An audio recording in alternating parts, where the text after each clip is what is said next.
Talk of retaliation and revenge against Syria was far from the order of the day in Washington. There, the talk was of the mission almost no one expected to succeed, and the scene in the White House Rose Garden almost no one had expected to see.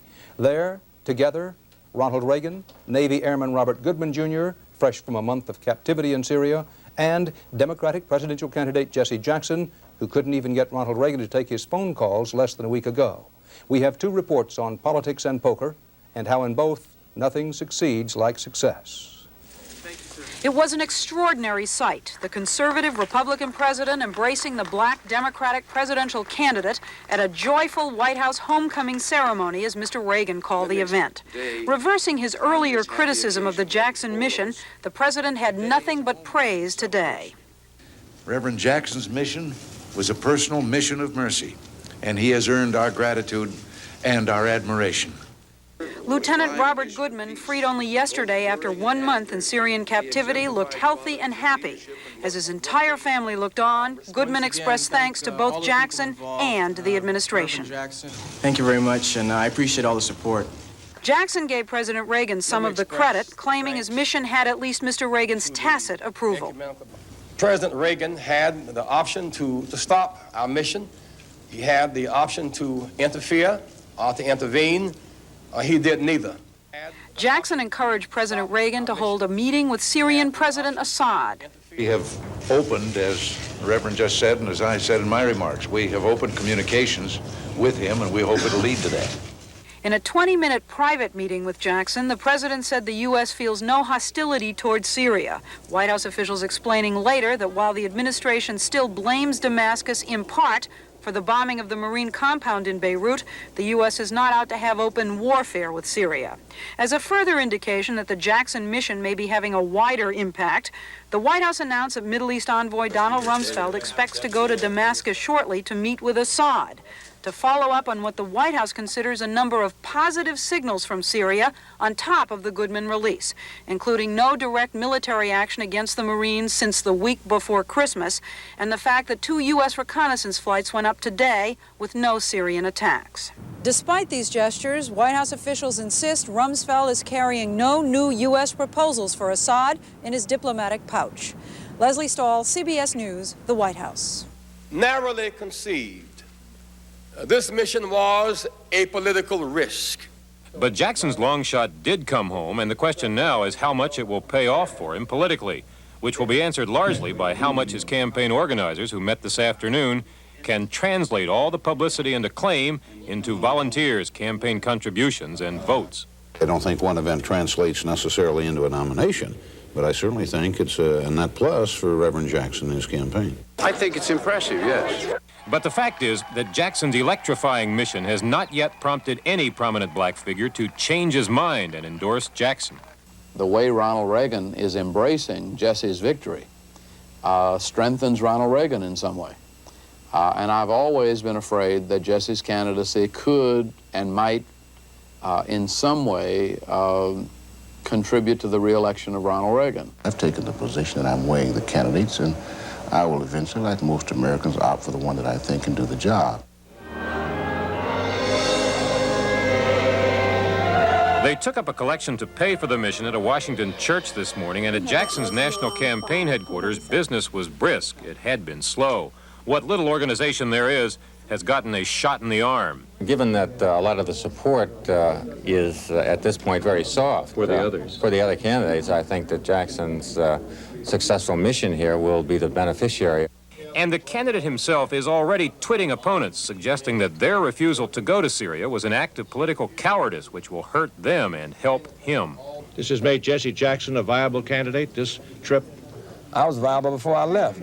But the consensus seems to be that many applauding today, Republican and Democrat, regard the mission as a stunt that accidentally succeeded, that it gives Jackson a marvelous campaign issue, but that one issue hardly makes a campaign, and that a lot of concerns about the candidate and problems with this campaign are still there.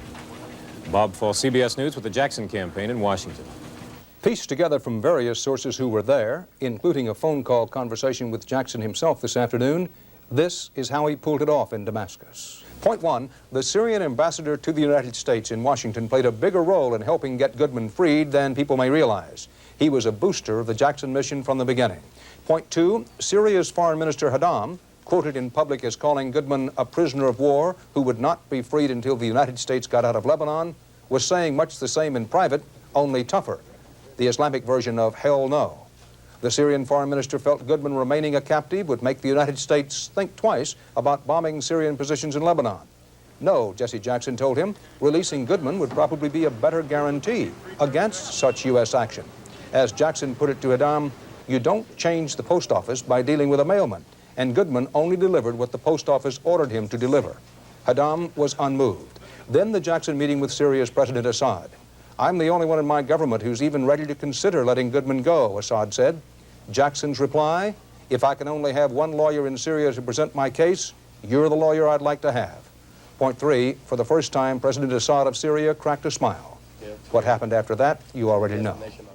Well, today is a homecoming celebration, and all of us are delighted to see Lieutenant Robert Goodman free, safe, and reunited with his family.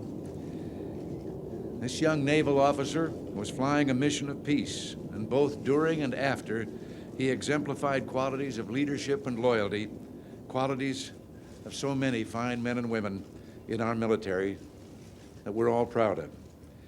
Reverend Jackson's mission was a personal mission of mercy, and he has earned our gratitude and our admiration.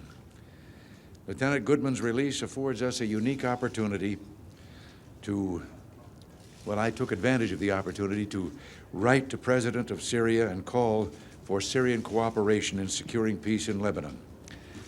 Last night, Don Rumsfeld left to seek diplomatic solutions to the problems of the region, and today, on this happy occasion, let all of us unite in a renewed determination to achieve a lasting stability and the withdrawal of all foreign forces from Lebanon. As I say, this is a homecoming and a very welcome and a happy one here. Thank you all for recording it for posterity.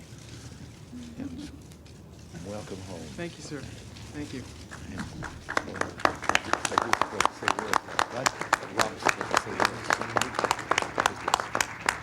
I would just like to once again thank all the people involved, Reverend Jackson, Ambassador Paganelli, the ministers and his delegation for their diligent work and the ability to get me home a little bit earlier than I had envisioned. Thank you very much, and I appreciate all the support.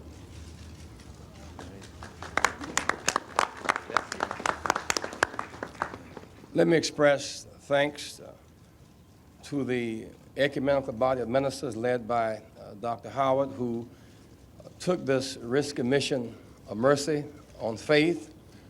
I want to express thanks to the Goodman family, Mrs. Marilyn Goodman and Bob and Terry, who prayed with us and gave us so much moral support and gave us the necessary inspiration. To the people around this nation who wore their blue ribbons as a measure of solidarity as we prayed together and fasted together, trying to rise above the everydayness of our lives that we might be able to secure the release of Lieutenant Robert Goodman and to gain his freedom and have a breakthrough for peace. We want to thank Almighty God who heard our sincere and earnest prayers during this hour of crisis and this hour of opportunity. It was especially meaningful to us that once we got our telegram back from President Assad, we then called Senator Charles Percy, chairman of our Foreign Relations Committee, which we thought was the appropriate thing to do. He then got us in contact with the State Department, Ambassador Murphy and Mr. Lawrence Eagleburger. It was the support of our State Department within the law that gave us the latitude that we needed to feel that we were doing the right thing within the law. The fact that we left this country and the ambassador from Syria, Rafiq Jujati, escorted us to the airport, and when we arrived in Damascus, Syria, Ambassador Paganelli met us there, meant that we were without the portfolio of either government, but with the respect of both of them. President Reagan had the option to stop our mission. He had the option to interfere or to intervene. He did neither. And we felt that the fact that he made the choice to not intervene or interfere was significant to us. The fact that Ambassador Paganelli met us in Syria was a signal that our government had reasonable doubt, because missions like this are not that successful often, but that was all that we needed, was the reasonable assurance and the support. I would hope that the cycle of pain is now broken and that this mission of peace will take us to an everlasting peace. Lastly, it is significant that we were in Damascus. For one reason that many of us identify with Damascus is that a man traveling along that road many years ago fell off of a horse and was knocked unconscious. When he awakened, he saw a new light. It was the Apostle Paul, and because he saw that new light, the world has never been the same since. As it were, December of this past year, Lieutenant Robert Goodman was knocked from a plane and knocked unconscious. The Syrians had the right to kill him. They did not. They nursed him back to good health, and in due time, they released him, and thus we see another light on this day. President Assad used this opportunity to seize an initiative, and we want to express our thanks to him. The fact that President Reagan has already sent him a letter is a sign that when the minds of leaders come together and their hearts agree, that we do have the capacity to save this generation from disaster. Thank you very much.